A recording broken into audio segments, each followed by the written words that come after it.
Bharatiya Janata party Sangli महानगरपालिका सार्वत्रिक निवडणूक 2025साठी इच्छुक उमेदवारांच्या मुलाखती संपन्न। सांगली भारतीय जनता पार्टीतर्फे सांगली महानगरपालिका सार्वत्रिक निवडणूक 2025साठी इच्छुक उमेदवारांच्या मुलाखती दिनांक 13 व 14 डिसेंबर 2025 रोजी पाटीदार भवन सांगली येथे घेण्यात आल्या। सांगली महानगरपालिका सार्वत्रिक निवडणुकीसाठी भारतीय जनता पार्टीकडून तब्बल 570 इच्छुक उमेदवारांनी अर्ज दाखल केले होते। या सर्व इच्छुक उमेदवारांच्या मुलाखती भाजपा निवडणूक समितीकडून 13 व 14 डिसेंबर रोजी 2 दिवस चाललेल्या शिस्तबद्ध प्रक्रियेत घेण्यात आल्या।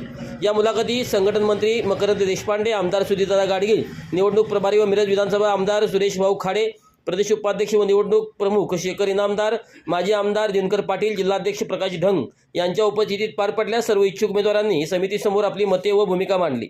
इच्छुक उमेदवारांच्या मुलाखतीच्या कार्यक्रमाचे आयोजन जिल्हा सरचिटणीस विश्वजित पाटील, विशाल पवार, धनंजय कुलकर्णी, स्मिता भाटकर, जिल्हा उपाध्यक्ष शरद देशमुख, विजय साळुंके, मंडलाध्यक्ष अभिजित गौराजे, जिल्हा संवादक अक्षय काळे तसेच इतर पदाधिकारी व कार्यकर्त्यांनी अतिशय शिस्तबद्ध पद्धतीने केले। यावेळी भारतीय जनता पार्टीचे सर्व पदाधिकारी, मंडलाध्यक्ष, कार्यकर्ते तसेच मोठ्या संख्येने इच्छुक उमेदवार व कार्यकर्ते उपस्थित होते।